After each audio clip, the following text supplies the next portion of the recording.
Good morning. Shout out dyan sa mga pro Duterte, mga nagmamahal sa Duterte family.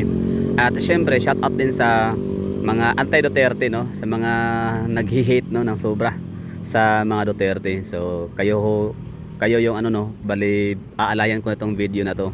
Mga pro Duterte na hindi taga Davao City at mga anti-Duterte na mga hindi rin taga Davao City. So, this video is para sa inyo, no? Kasi itutur ko kayo dito sa Davao City kung gaano nga ba ka-safe ang Davao City kahit ganitong oras, no, this oras ng gabi. Pero may dito naganap pala na robbery, no. Talagang hinold up. Nagkaroon ng robbery dito sa isang pawn shop na sa Davao City in broad daylight, like early morning daw yun, parang alas 9, alas 10 yata. Basta broad daylight, no. So hindi siya madaling araw, hindi rin gabi. So sana all ganun katapang. Anyway, so balik tayo dito sa lugar, sa ating content, no. Kumbaga, mula dito sa Rojas Avenue, lalakarin natin to hanggang sa pinakadulo ng CM Recto, tapos Freedom Park, tapos lalakarin natin yung kahabaan ulit ng CM Recto kung saan wala tayong makikitang mga electrical wirings overhead.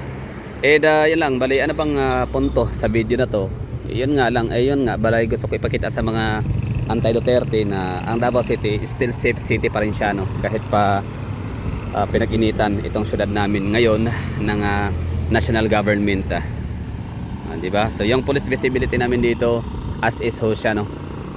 City TMO, mga PSSO, so talagang 24/7 na meron ditong roving, which is very good. Isa yun talaga sa rason bakit safe ang isang syudad, dahil sa police visibility, dahil sa police presence or presensya ng kapulisan ay andyan. Kaya yung mga masasamang loob, mga masasamang elemento ay mato-turn off talaga sila na maggagawa ng mga kabulastugan, kabalbalan, katarantaduhan or kriminalidad. Kasi nga andyan yung kapulisan, pwede silang madakip anytime. And yun, lalakad natin dito. So ang point ng video na to is flex ko lang gaano ka-safe ang Davao City despite sa challenges na kinakaharap namin dito. So pa rin, grateful pa rin kami kasi nga well established na yung Davao City when it comes to safety and security. Tapos yung disiplina, yung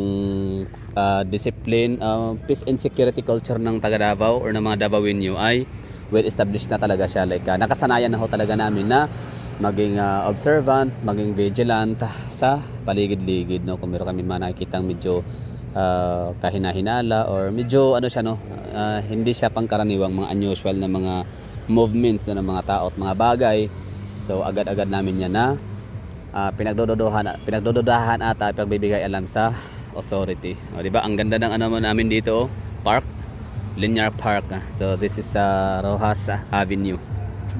Ganda lang. So tahimik na yung gabi.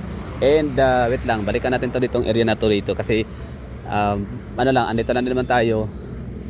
Sisilipin ko lang to kung may mga kalat dumi pa rin ba dito. Kasi nung mga nakaraang mga buwan, taon, talagang pansin ko to dito, maraming kalat, basura. Buti naman ngayon nilinis na. Buti na aksyonan. Wala nang masyadong dito. Kasi dati ginawa tong tambakan ng basura. So yun lang Davao City. Malinis ang Davao City. One of the cleanest city, livable city, and safest city. Wala tayong magagawa, hindi na yung survey na yon ay hindi yun ng gawa ng mga taga Davao, ha. Yan, international. Livable city, safest city, and cleanest city. So ito yung surrounding makikita natin. Ito Quezon Boulevard or kahabaan ng Boulevard. Ang kahabaan ng Quezon Boulevard ay nasisimula sa Ramon Magsaysay Avenue all the way to Bolton Bridge. And pagkatawid mo ng Bolton Bridge, doon magsisimula na yung Quimpo Boulevard. Mga taga Davao City, syempre, no, para din sa inyo tong video natin na to. Diba? Ang linis ang natin ng creek. Despite sa napakadaming tao na nakatira sa paligid, establishments, commercial and residential, pero still Davaoenyo can manage, or Davao government can manage to maintain the cleanliness of the area, di ba? Tapos siya talagang moving, o tawag nito yung moving yung tubig ba, hindi siya stagnant, no? Tapos syempre may nagsabi, may mga nakikita kong mga random comments in random post and videos in the mga content, no, na may nasasabi na hindi daw maganda ang dito sa Rojas Night Market, kasi I mean Rojas Avenue, yung creek, kasi amoy burak daw. So sa bagay, totoo naman talaga, hindi siya amoy burak like masangsang sa ilong, meron ka lang talagang maamoy. Kahit nga sa bahay ninyo, di ba, maamoy mo rin yung ano, yung baho nung burak nung yung kanal.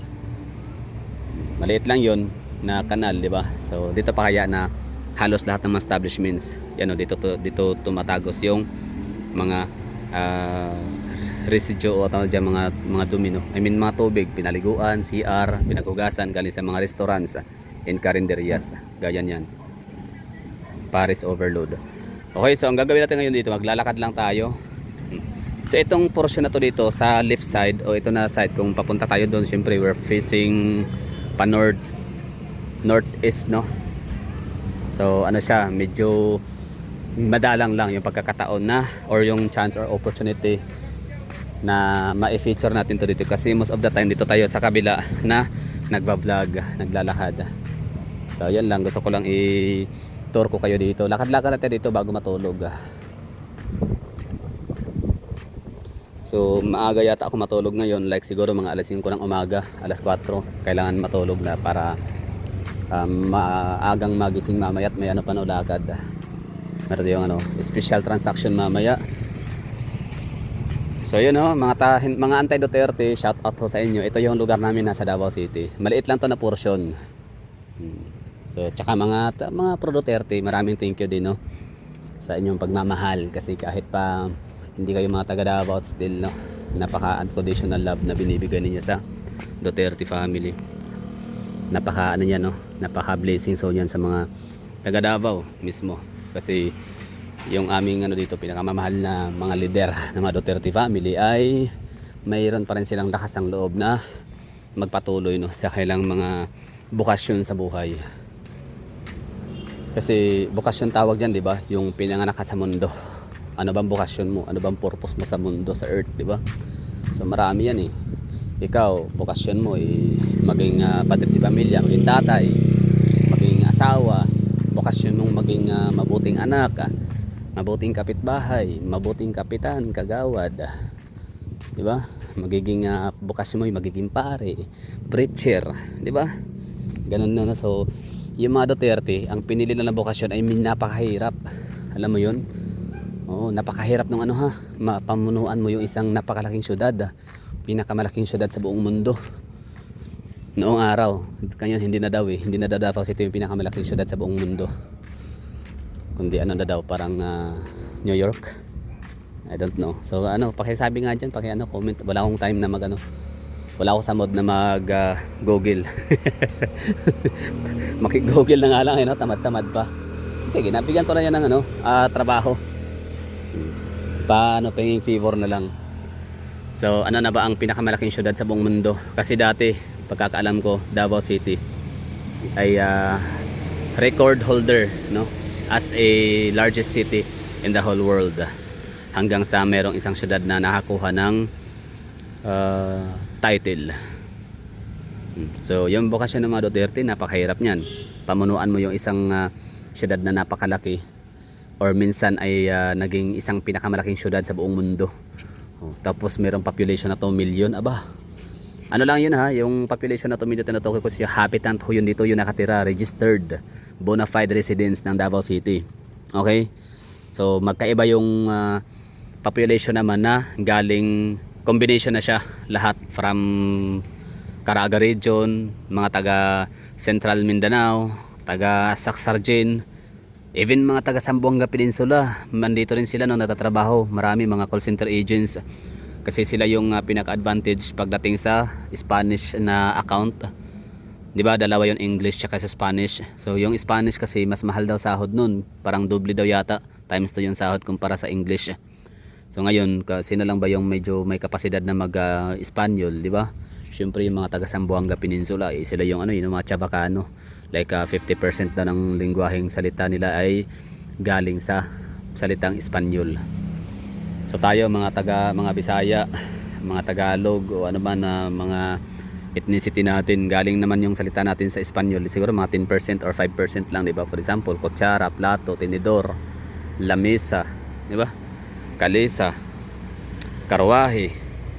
1, 2, 3, 4, 5, 6, 7, 8, 9, 10, 11, 12, 13, 14, 15, 20. Yung mga ganun, di ba? Salitang galing Espanyol. So siguro na sa mga 5 to 10% lang yung ano natin, mga salitang Espanyol. Samantalang sa Chavacano is ano doon na sa mga 50%, kaya yun, sila yung mas mataas ang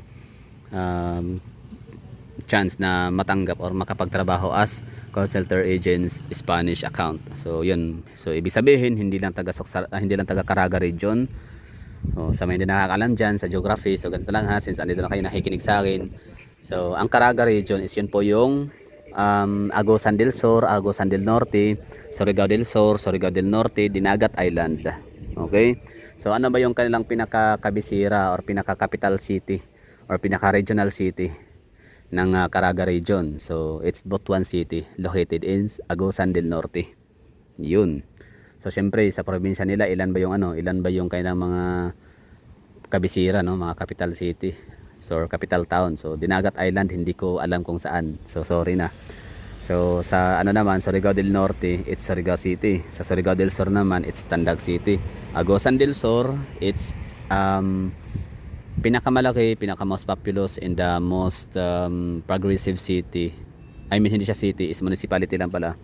Is ang San Francisco Agusan del Sur, pero hindi doon located, situated ang kanilang kapitolyo. Kaya ang masasabi natin capital town or central or provincial political center is ang Prosperidad, Barangay Patinay, Prosperidad, Agusan del Sur. So yun, no. Familiar ba ninyo ang yung nabanggit kong mga lugar? So ano pa ba hindi natin nabanggit? So Agusan del Norte, Agusan del Sur. Agusan del Norte, it's Butuan City, of course. Yun lang. Pero ililipat daw sa Cabadbaran City ang provincial regional offices, no. Anyway, so transfer tayo sa Davao region syempre. So sa buong Mindanao nga, basta Davao City na yata ang pinaka capital city. Kung meron tayong Metro Manila, meron tayong Metro Cebu. Sa Visayas, Central Visayas lang, kasi ang Panay Island iba rin sila doon, iba rin ang planeta nila, iba rin ang mundo. Parang hindi natin sila pwedeng aligned sa Cebu. Kasi meron din silang sariling nag-evolve, meron din silang sariling evolved means, no.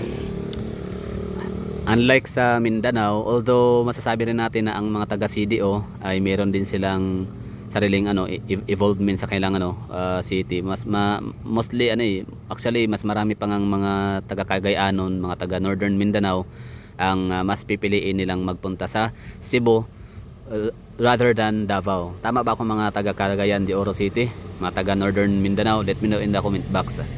Pero merong rutang Cagayan de Oro City to Davao City. So ibig sabihin merong economic ties. Merong economic ties ang Davao City in Cagayan de Oro City, kasi yun na nga, merong ruta na mga bases Davao to CDO and vice versa.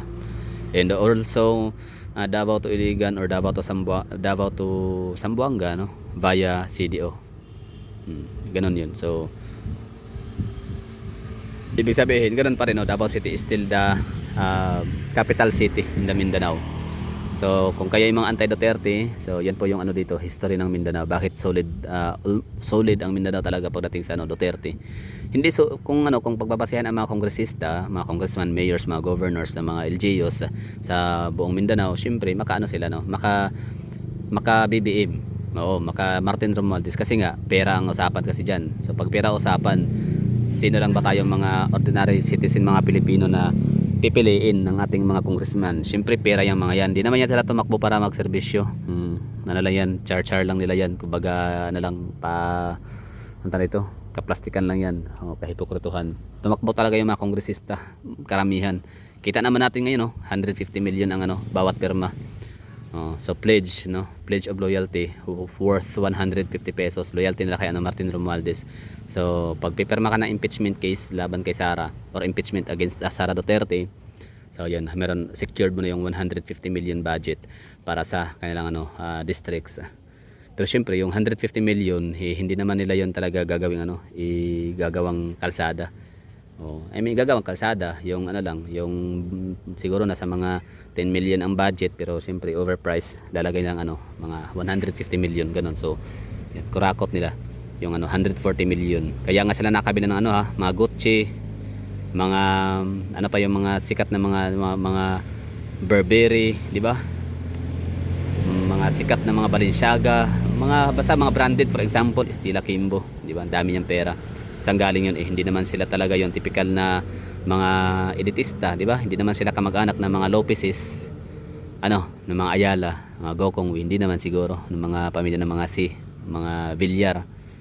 So saan sila galing ng ano ng mga luxury items sa yun? Dati siyang teacher ha, public teacher, tama ba? Elementary o basta teacher.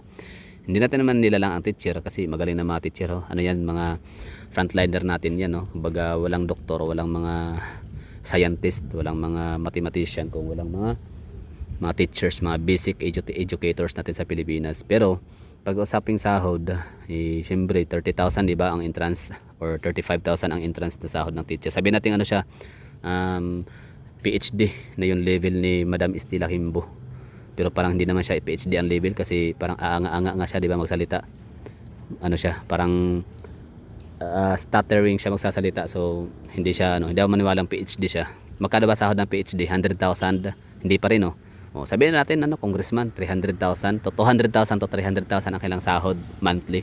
Hindi pa rin 'yan sapat para makabili ka ng mga luxury items. Kakapagod din na trabaho ha, di ba? Ang daming mga batikos pambabash ng iyong mga kalaban kontra, tapos so para lang maka-income ka ng 300,000 a month sa sahod. Tapos ngayon, ibibili mo na ng mga luxury items, iba mga luxury branded na mga gamit. Siyempre hindi.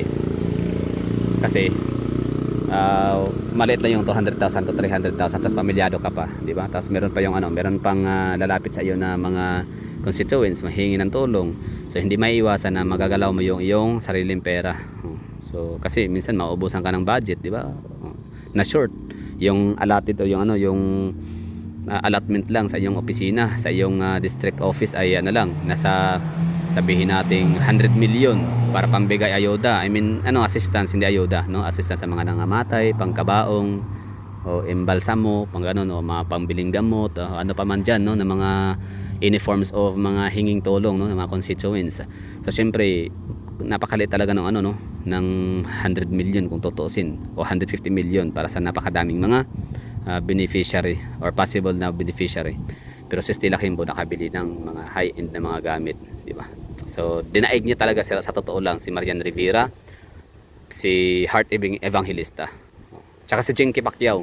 Yan, makipagtagisan siya doon kay Chinky Pacquiao sa pagdating sa mga luxury items. So sana all. Mayroon pa siyang artista van, di ba? Di ba kayo ano? Di ba kayo kinikilabutan diyan?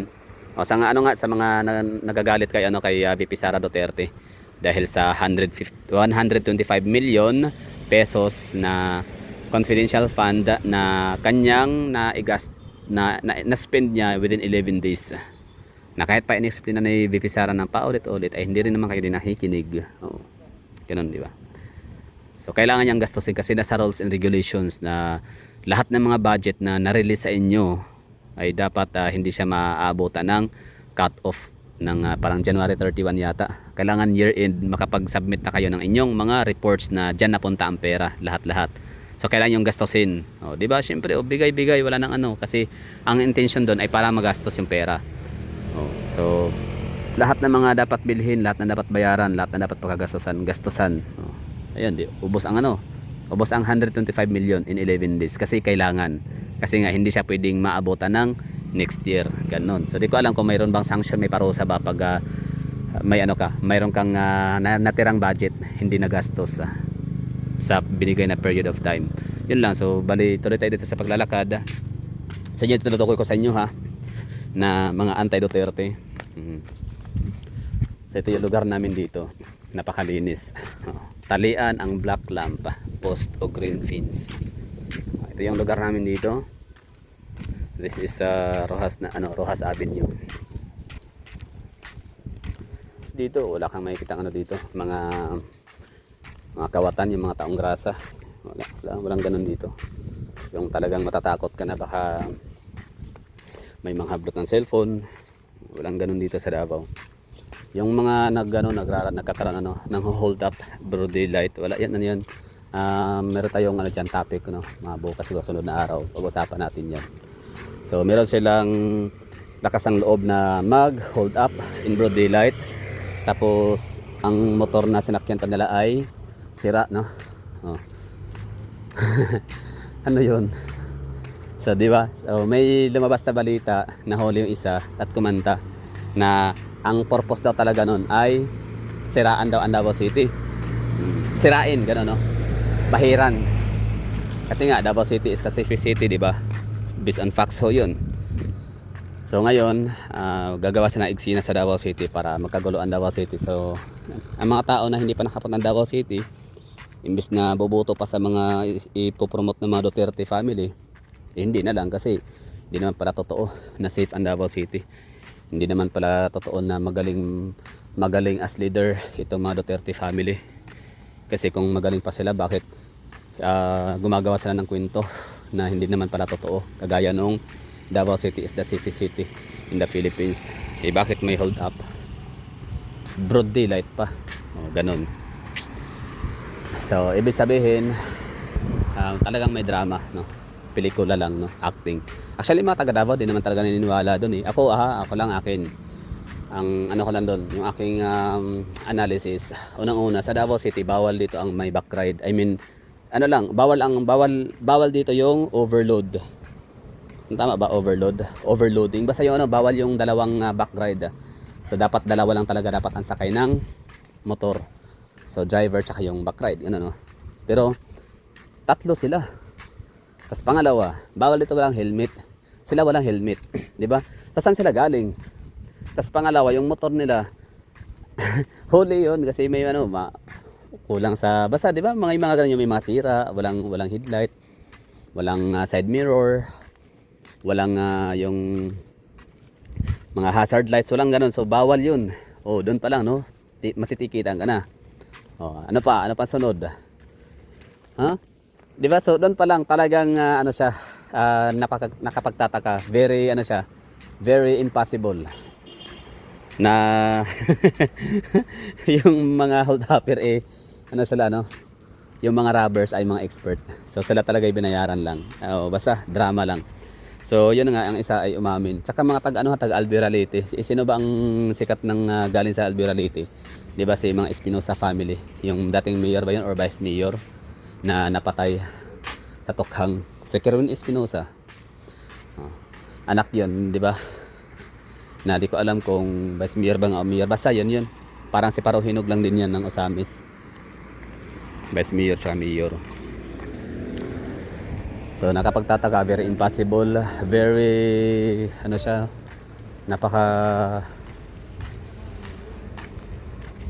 napaka-imposible na galawan. May ganun ba yun, mag-hold up ka, broad daylight? So sadya lang yun na magpapahuli sila. Tapos yung interview, ganun. Kasi kung hindi mahuli, grabe naman. Daming pulis, ha. Ang galing mga mga pulis Maynila pa yung iba, di ba? Mga Tagalog, di ba? Karamihan ng mga pulis ngayon sa Davao. Sino ba yun? Yung natin dito. Basta. So ang daming mga pulis sa Davao tapos hindi mahuli, di ba? Kaya drama nga. Tapos yung isa nga, nagsabi niya, hindi daw siya talaga dapat na dumiretso kasi nung nalaman nila kung saan daw yung raransakin nila, kung saan yung target. So nung sinabing Davao City, nagdadalawang isip yung tao. Nagdadalawang isip siya.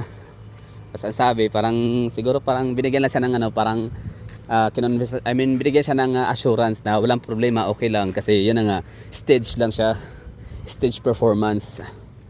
Hindi talaga siya yung for real na hulihin kayo, kulungin, kasuhan.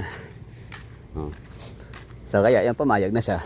Yun lang. Basta minsan tingnan natin kung makahanap tayo ng mga video ng tungkol doon sa pinagkikwentuhan natin ngayon na pagka huli at kung bakit sila naglakas ng loob na pumunta rito sa Davao at mang hold up, manransak ng pawn shop. Okay, nasa kalagitnaan. Malapit na pala tayong makapunta sa pinakadulo ng Rojas Avenue. Tapos yan dyan si Emrecto. Tapos lakad natin ng konti hanggang sa makarating tayo ng San Pedro Street. Actually, itong Davao City, maliit. Hindi naman siya hirap ilakadin. Basta, kunyari kayo bisita, kahit sabihin kayo, ikaw ay anti-Duterte ka, Duterte hater ka. Para man si Loc Espiritu, yung natin, senatorial candidate. Pumunta siya ng Davao City. Super hater talaga yan ng mga Duterte. Oo. Naparanta nga lang kasi sabi niya, gusto niya daw yung Davao talaga. Perfect. Mga tao, mababait daw, masarap yung pagkain, mura. Napakaganda ng syudad, napakalinis. At saka peaceful daw, sabi niya, malinis, peaceful. Pero, except daw kay Duterte. Hindi daw niya gusto si Duterte. Parang tanga, paano mo nagustuhan yung isang syudad? Di ba? Na-appreciate yung buong syudad, lahat-lahat. Parang ulitin ko, parang meron akong illustration dyan eh. Paano mo nagustuhan yung binigyan mo ng sobrang taas na ratings ang pagkain na sinerve sa iyo ng isang restaurant. Pero binigyan mo ng negative feedback or negative ratings naman ang kusinero, yung cook, di ba? Na nagluto nung sinerve yung pagkain na nagustuhan mo sobra. Di ba? So bobo tong si Loc Espiritu. Actually, hindi naman sila bobo Talagang kinain lang talaga sila ng sobrang hatred. Grabe, iba rin sila Mga iwan ko. Gano'n naman talaga sa mundo wala tayong magawa. Hindi talaga pwedeng pareha. Hindi rin kasi meron naman China for example, di ba? China, Singapore. Kung titingnan natin yung lugar nila, Japan, di ba? For example, yung pati South Korea. Di ba? Talagang nagkakaisa sila, Pag ayaw na ng corruption, ayaw talaga ng corruption. Sa China, kung ano yung rules and regulations, kung ano yung mga patakaran, kung ano yung mga batas sila doon, talagang sinusunod.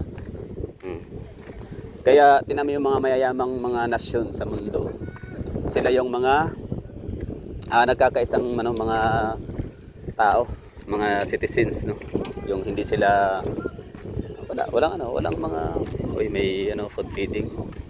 Ay si kuya, iyon ayos yung ginawa ni kuya. Nagpapakain siya ng mga stray dogs, stray cats. Nice one. Okay, balik tayo sa topic. So nagustuhan ni Loc Espiritu ang Davao City, maganda, malinis, peaceful. Tapos yung mga tao daw mababait, tsaka pagkain, masarap at mura. Pero hindi niya daw gusto ang mga Duterte. Talagang Duterte na talaga yung problema. Baliw. Dahil nga sa Duterte, itong lugar na naging ganito eh. Wala kang magugustuhang Davao City. Wala kang magugustuhang pagkain na masarap at mura sa Davao. Wala kang ma-appreciate na progressive city na Davao City. Wala kang ma-appreciate na mga mababait na mga Davaoenyo kung hindi dahil sa mga Duterte. Di ko alam kung mapanood mo to, Sir Loc Espiritu, attorney ka pa naman pero grabe, kinain ng yung kung yan, hatred. Baka baka may something ito si Loc Espiritu, normal ba yun? Iba din iba. So yata siya, may something siguro to si Loc Espiritu, nakapagdududa. So yan lang, nasa na tayo, Aldevinco, ulan na to, sarado na ano kayang gagawin dyan? May balita pa kayo sa mga nanonood yung mga taga Davao? Let me know ito comment box kung kayo nakaabot sa portion na ito ng aking video. Diba? Yan ang mga police visibility natin dito. Andyan yan sila lagi para mag-secured ng mga kababayan natin sa Davao. Yan naging kultura sa Davao City. Sa Makati, meron ako nakita. Sa Cebu, meron din, mostly sa mga IT park, mga business parks. Mga business parks and BPOs. Yan sila nakaantabay. Yan naman talaga dapat. Basta dito sa Davao, pili tayong ginugulo, mga Davaoenyo. Pili tayong pinaplantingan ng kahit anong mga crimes. Kaya nga tayo mga taga Davao, magkakaisa talaga dapat tayo dito. Nagkakaisa tayo dito, magtutulungan ba So pagganahin natin yung tinatawag nating Davaoenyo security and safety and security culture. Yung Davaoenyo culture, no? I-ano natin yun, paganahin natin lagi. So ito na yung ano natin, pinakadulo ng Rojas Avenue. And ito naman yung Marco Polo Hotel.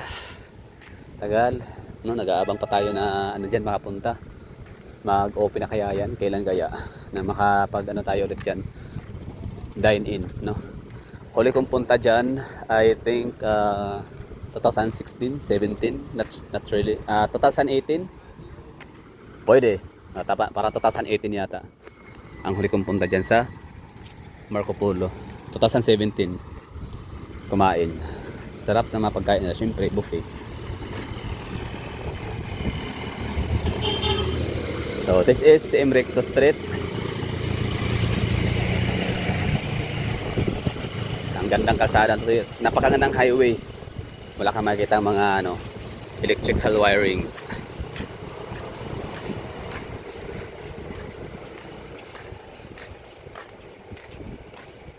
So time check tayo, mag-aalas 3 na. Diretso lang tayo sa paglalakad hanggang sa City Hall.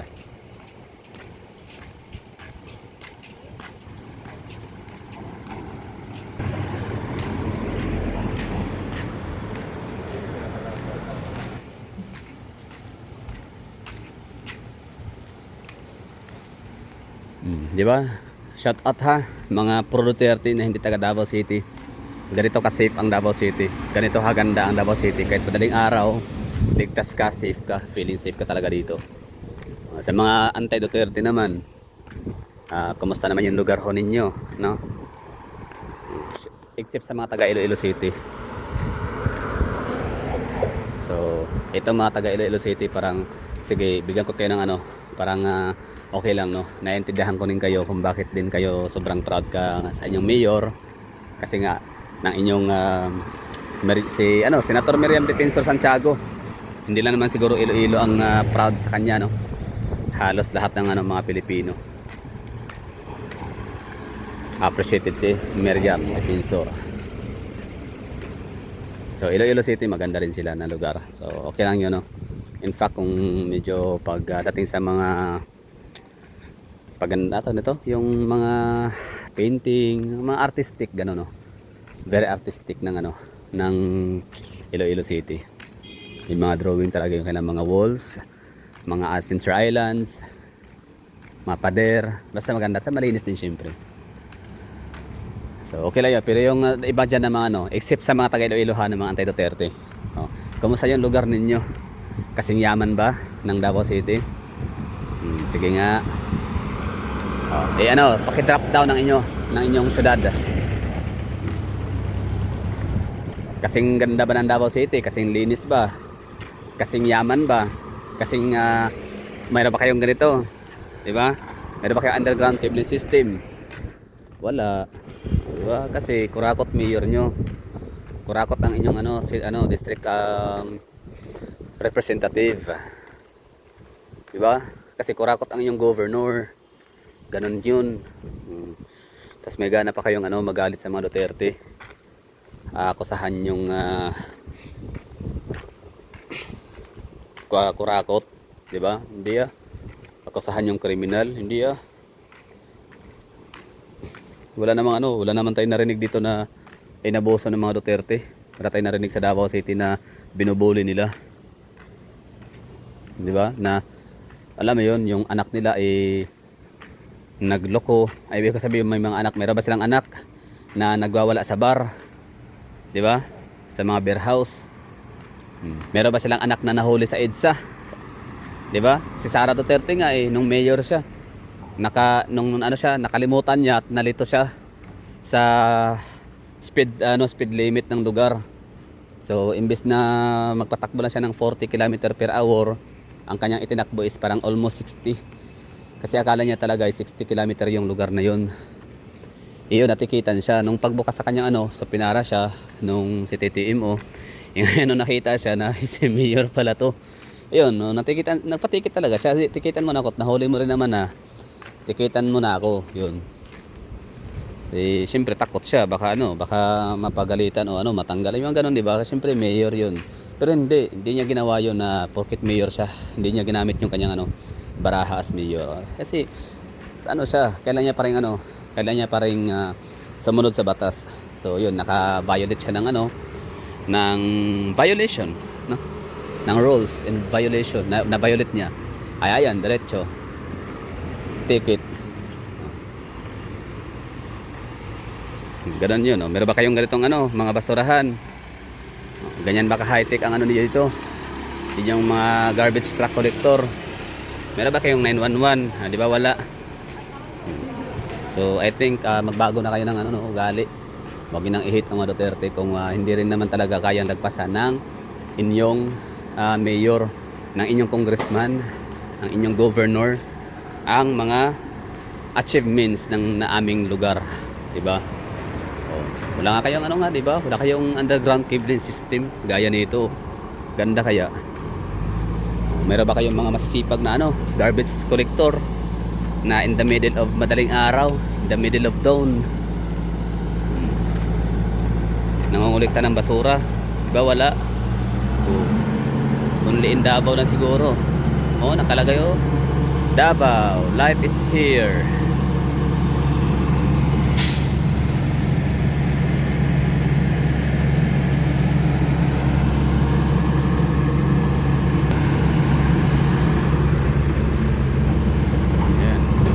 Tatay, ingat tayo, ingat. May ganyan kayo? Wala. No, Davao lang siguro. So kayo mga haters sa Duterte dyan, sige lang, tuloy nyo lang. Pero sana man lang no, i-convince nyo rin ang inyong mayor, ang inyong congressman na gagawa rin ng ganito kaganda na syudad. Diba ka sabihin nyo, kasi maganda naman talaga ang Davao City dati pa. Maganda ang Davao City dati pa. To dati ha? Nicaragua State. Parang ganon ang datingan. Full of lawlessness and violence, insurgencies, diba? Crime rates ang taas. In the 80s up to 90s, no? Mataas. Grabe yung transformation, grabe yung cleansing na ginawa ng mga Duterte para na talaga magkaroon ng napakagandang Davao City ngayon na makikita ho ninyo.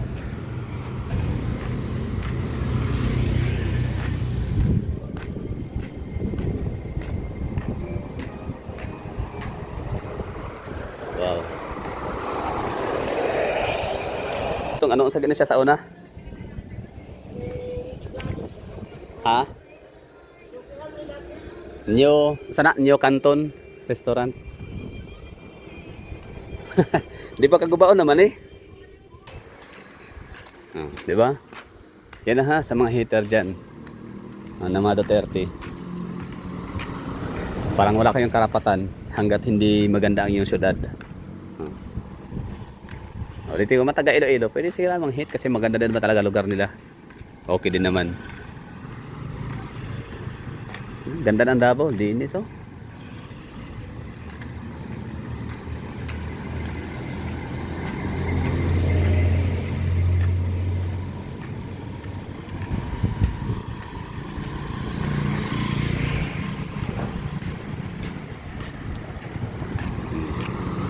So okay lang siguro tayo dito, no? Maraming thank you sa mga nanonood dyan. At parang tapos ba ito o paabot na hanggang City Hall na lang. Sige, diretso tayo hanggang City Hall na makita ko din yung buong stretch of Siem Reap to.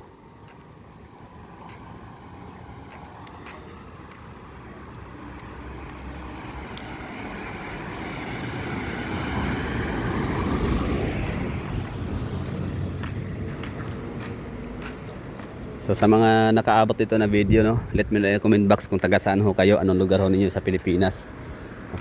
Diba? O kung nasa ibang bansa kayo, saan kayo ngayon? Anong bansa kayo andyan, nagtatrabaho, naninirahan? At ano naman ang inyong lugar sa Pilipinas?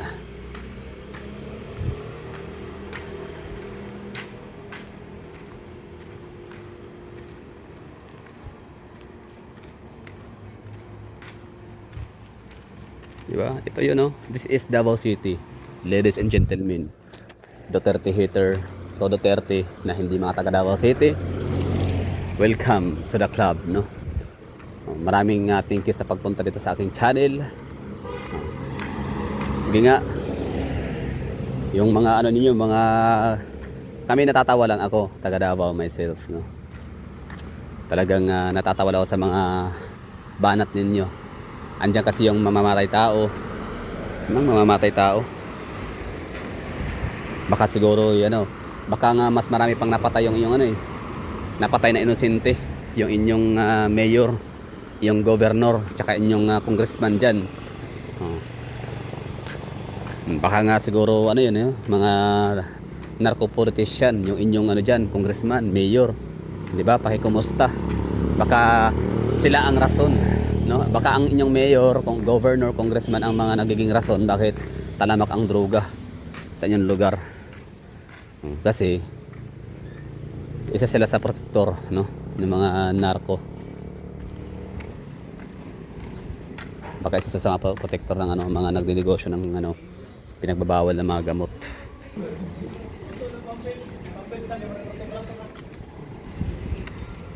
Dito na tayo sa pinaka heart of the city na tayo. Malapit na tayo sa City Hall of Davao. Di ba? Sarap dito maglakad. Wala kang ano, wala kang pangamba na baka biglang may haharang sa unahan. Aambang mangagaw ng cellphone. Di ba? Safe city. Yung ano namin dito, mga jeep 24/7 sa downtown area. Pero yung mga papuntang barangay, hindi na, malayo. I mean, for example, Mandog. So wala na kayo masyadong masasakyan. Kalinan, di ako sure. Marami, no? Maraming Kalinan. Tama, 24/7 sila. Toril, ganun. Pero yung barangay Mandog, Indangan, parang wala, no? Emily Homes, meron din ba? Country Homes. Let me know in the comment box. Pero mostly, no, mga rota dito sa Davao City, 24/7 sila na nag-ooperate. So this is Davao City. So ang ano natin dito, point is, maganda ba ang lugar ninyo? Maganda ba? Sapat ba ang ganda na inyong lugar at yaman para i-bash yung mga Duterte?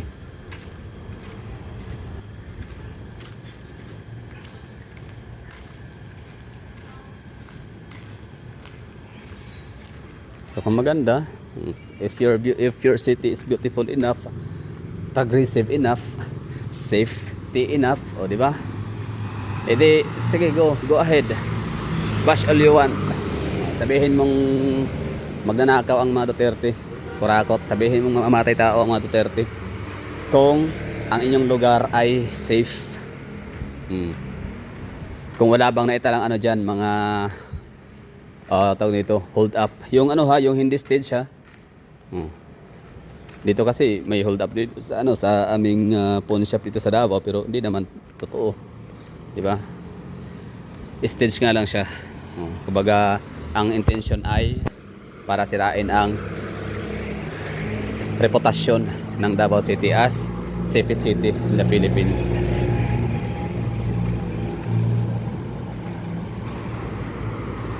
Okay na ha. So, nasa ano na tayo, City Hall of Davao.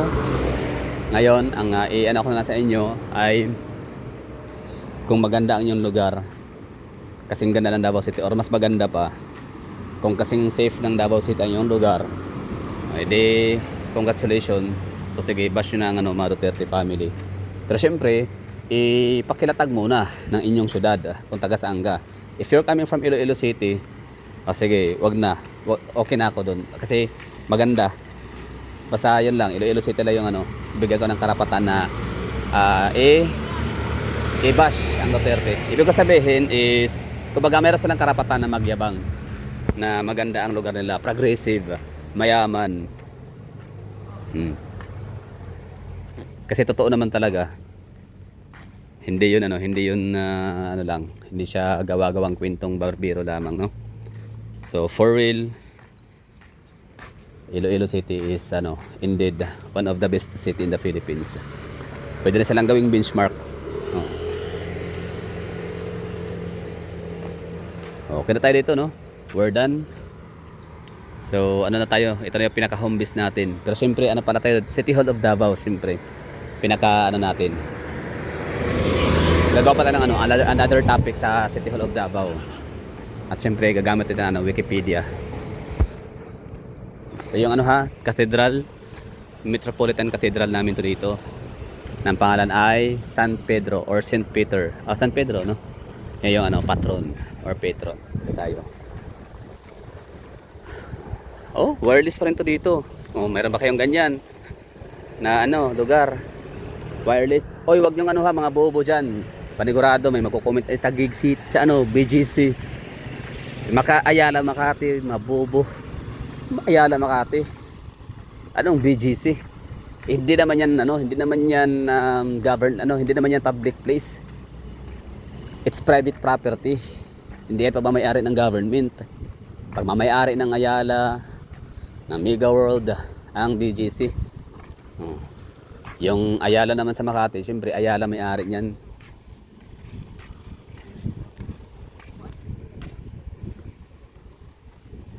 Di ba? May Ayala kami, Makati, BGC. Iloilo City, meron sila, Calle Real or GM Basa Street. Dati nang wala pa silang ano, wala pa silang Calle Real, GM Basa Street, hindi pa nila pwede sabihin na meron sila, no?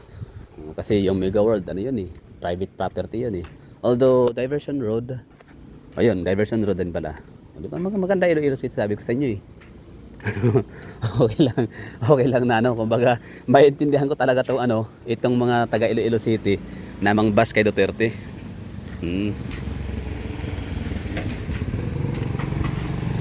Nasabihin nilang tawag nito, ang Davao City is mas maganda ang lugar nila. Kasi siguro tama, usap ako nga, agree nga din ako eh, mas maganda pagdating sa tulay. Ang pag-usapan yung tulay, yung kalsada, yung mga river esplanade, maganda naman talaga, no? Yung kailangan seawall, ganda rin. Pero siyempre meron naman panlaban ang Davao dyan, no? Meron tayong coastal road, maganda rin ha. Kahit sabihin nila meron mga squatter area daw, may mga slum area sa ano, gilid ng coastal road, okay lang yun. Ang mahalaga manakatira doon sa mga slum area na hindi magnanakaw, hindi snatcher, hindi hold upper, mga law abiding citizen, mga nagtatrabaho. Yun ang mahalaga. Pero kung ano naman, why not naman kung mas maganda kung wala, no? Kung walang mga informal settlers. Pero ano yung magawa? Mga tao pa rin yan, botante pa rin yan. Ibig sabihin mga law-abiding citizens din naman sila, di ba? Nagtatrabaho din naman sila. So ano sila, contributor sila sa ating economy. Okay na tayo dito, no? So dito tayo sa harap ng City Hall. Hindi ko alam kung pwede pa tayo mag-vlog dito kasi parang may ano yata, kapulisan. Pero tingnan na natin kung pwede tayo tumambay. So that's Davao City. So it's 88th birthday ng Davao City as cityhood. So 1937. So tingnan natin, no, magbabasa tayo ng Wikipedia mamaya ng konti. So ito 'yon ha. So sa mga nakarating dito na portion, kung basher ka ng mga Duterte family, so let me know in the comment box kung taga saan ang lugar mo. At huhusgahan kita. Huhusgahan ko ang inyong mayor, ang inyong kongresista base sa inyong lugar. And of course, sa mga sa mga pro Duterte or mga nagmamahal sa Duterte family, let me know in the comment box na rin, no, kung anong lugar ho kayo nanggaling dito sa Pilipinas. At para tingnan natin kung progressive yung lugar ho ninyo. Baka napuntahan ko na rin, no. Baka ako yan nakapag mamasyal na sa inyong lugar, masabi kong sige, okay yung nyo, mayor, okay yung congressman, in fairness, di ba? Performing well din naman. Kahit paano, kahit pa kalaban nila mga Duterte, at least maganda. Ano ba yung lugar yan sa Davao, sa Pilipinas na masasabi kung kahit kalaban sila ng ng mga Duterte or hate nila mga Duterte? Isip Iloilo nga. Hindi kasama Iloilo diyan kasi magaling talaga ang Iloilo City. Yan lang, no? So Cebu City. Kaso Garcia na ang mayor ngayon ng Cebu City, no? Hindi na si Mike Rama. Ano ba yung mga lugar na magaganda na puntahan natin, no? So far, parang wala, di ko na alam kung ano ba. Magaganda, meron ba magandang lugar? Angeles City, para hindi rin naman traffic ang Angeles City. Oo, maganda ang Angeles City. Pag doon sa may ano, sa may Mesa ba 'yon o Pisa? Yung ano, ano tawag ito? Yung Economic Zone Authority. Oh, yun, maganda doon. Kasi private property din, di ba? Ibig sabihin ano, maganda sa may ano, sa may Villamor Airbase. Tama ba Villamor Airbase? Tama ba ako sa pinagsasabi ko dito? Basta sa may ano, sa may Clark. Tama, Clark Airbase. Maganda doon. Para kang nasa ibang bansa. Iba yung ano ambience. Pero kung sa city proper ka talaga, pinaka public places, wala traffic, walang ganda doon. Luma ang mga building, tas traffic, tapos yun lang. Pero mababait ang mga tao sa sa Clark. Sa amin sa ano, sa Angeles City. So walang masabi. Entertaining din, helpful. No, ako ngayon papunta ng ano, San Fernando City. Gali ako ng ano, Mabalacat. May nakasabayan ako na sinama niya ako. Kasi it takes 2 rides bago makapunta ng SM San Fernando City. Maganda, mga mababait ang mga taga Angeles. Bye bye, ingat.